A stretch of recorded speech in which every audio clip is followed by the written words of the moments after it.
How to avoid sabotaging a relationship with trust issues or fear. If you find that consistently in relationships with men that you are starting to do things early on or later on in a relationship where you're actually pushing him away, and you're starting to have enough self-awareness to notice that you're likely doing those things either by stepping into your masculine, trying to lead him, criticizing, controlling him, complaining to him, disrespecting him, that you're likely doing that for reasons of self-sabotage because you are afraid of getting hurt again. Maybe you've had relationships in the past where you were hurt, you were abused, your trust was broken. A man cheated on you, or he lied to you, or he didn't care about your emotions, he crossed boundaries, he disrespected you, he wasn't valuing you.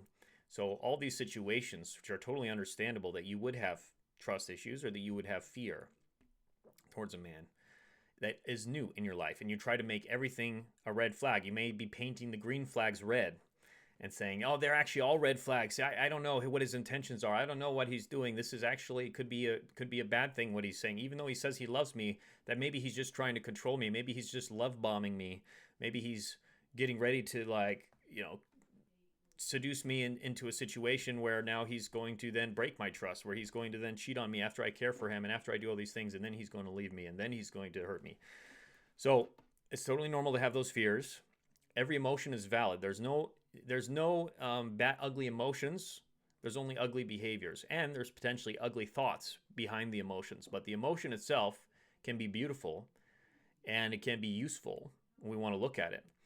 Now, what you want to do with a man in those situations, the way you actually stop yourself from sabotaging the relationship, is by, rather than going into your pattern of then feeling the fear, feeling the trust issues, and now either closing up, withdrawing from the relationship, being distant, being weird or awkward or uncomfortable with him, or attacking him, blaming him, criticizing him, questioning him, trying to lead him, trying to control him, or doing other things that are pushing him away, insulting him potentially, disrespecting him.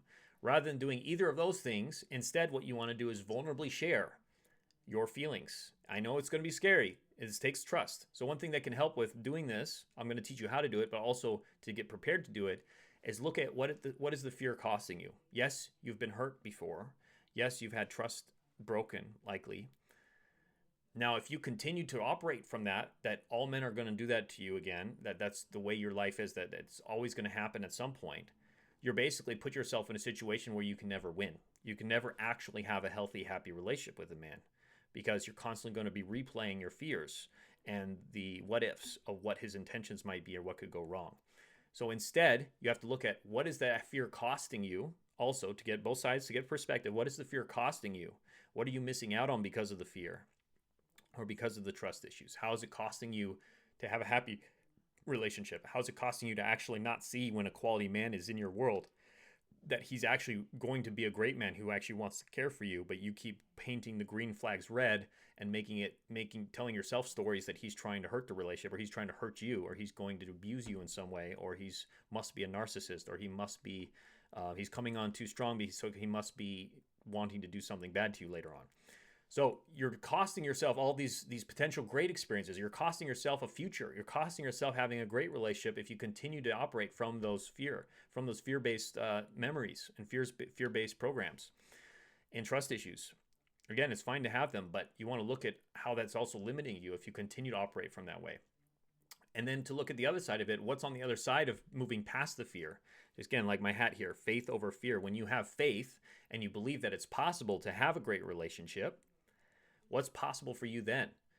That you can actually have a man who loves you, who treats you well, who doesn't want to hurt you, who doesn't want to abuse your trust, who is a man of integrity, who is with you for the right reasons. He's with you because he authentically cares about your heart and he values your heart and he feels received by you and he feels like he wants to be your hero, your protector, your provider.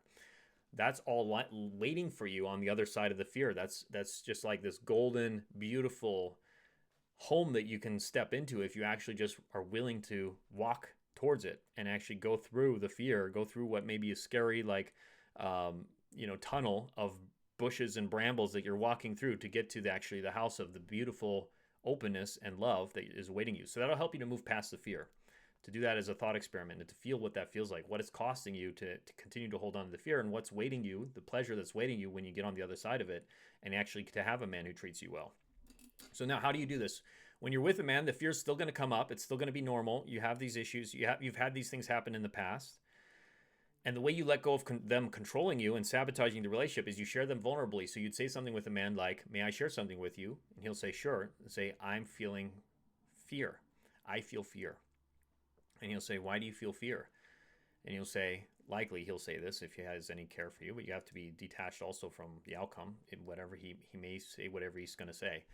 But he'll say, why do you feel fear, likely? And then you'll say, because, and then you show him what the problem is. Because I've been hurt before in the past. I've had men who told me things and said things like off a lot of things you said to me, like, I love you, I care about you.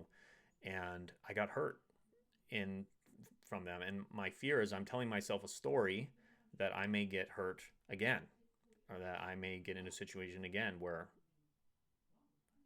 my trust is broken, or I feel hurt, or I feel. And so you can frame it as, this is a good way to add into it, I'm telling myself a story, which is true. You're just replaying these old stories in your head, and you're just vulnerably sharing with him what those stories are. Or a part of me feels that I may get hurt again. A part of me is still afraid because a part of me was hurt in the past.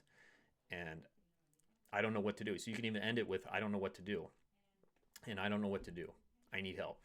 That's another great way to say it, so that he's like receiving it now. He's get to hear what you're at. He gets to vulnerably see your vulnerable heart, your feminine heart. He knows where you're at. He understands where you're at. And now he gets to be activated to want to do something about it, to help you, to provide for you, to give you his provision to help solve the problem, and say whatever he might say. I don't want you to feel fear. Like, I don't want you to think I'm going to hurt you. I don't want to hurt you.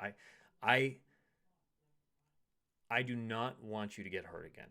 And it's going to be more likely also because he's feeling your heart. He's feeling that vulnerability, and his masculine instincts will be awakened most likely to want to protect your heart and to want to do what you need rather than hurting you, or rather than continuing to allow you to feel fear. He's going to probably do more things that are going to now reassure you, and he's going to want to solve that problem. So you have to be open to however he responds. He may also not respond well. He may say, I don't care. In that case, that's a good sign that you actually are dealing with someone who doesn't care, who could hurt your heart. And it is a real red flag. Or he might brush it off, or he might try to say, like, no, you're making things up, or you shouldn't feel that way, which is a sign he's probably emotionally immature, or it could be based on also how you've been treating him in the past. So it may take a little while for him to open up properly. But you have to let go from caring what the outcome is going to be. Femininity is about the process. Masculinity is about the outcome. So you have to just stay focused on the process and let the outcome be whatever it may, and see how he responds, and use that as a gauge, and do this several times as those fears continue to come up. Continue to share them with him. It doesn't matter even if it's unreasonable, if it doesn't make sense. Continue to share what fears come up and just say, I don't know why I'm feeling this way. You don't always have to know. Just share, I don't know why I'm feeling this way, but the fear's coming up again, and I need help. I don't know what to do with it. This is about being vulnerable. This is about being in your feminine, actually opening up to have a man actually care for your heart and want to protect it, so that he would never hurt your heart. He would do whatever he can to make sure your heart never gets hurt. He'll even protect you from other people. He'll protect your heart from other people that may try to hurt your heart. That's how activated and inspired he'll likely be to want to care for you when you're sharing this in a feminine, vulnerable way, rather than not sharing with him how you're feeling and instead going into attack, and instead judging him and being triggered and blaming him and emasculating him, or trying to lead him, trying to control the situation so you don't get hurt, and putting on a mask, closing up your heart, withdrawing. Any of those behaviors are not going to help him to ever feel inspired to want to care for you. So you see how this becomes a self-fulfilling prophecy, right? The more you fear that you're going to get hurt again, the more you close up your heart or do behaviors that are disrespectful to him, or that are making him feel attacked or blamed or criticized, which is going to make it more likely that he's going to hurt you, that he's going to not feel respected, that he's not going to care about your heart, and he's going to feel defensive, and it's going to create a combative relationship, as opposed to when you instead vulnerably share in your feminine. Now he is actually getting to see your heart, witness your heart. And it also shows that you have control over it. It shows that you're not being driven by your fear, that you actually can see it to the point where you can actually share it. I remember when me and my wife were dating, she shared with me one time, a part of me wants to manipulate you right now. And I was like, wow, what is that all about? And we talked about it, and it was one of the most powerful conversations we had. And it made me trust her more. It made me trust her more. So this is how you can build up trust in the man, because you're showing him that you trust him with your heart. You're actually going first and you're revealing that.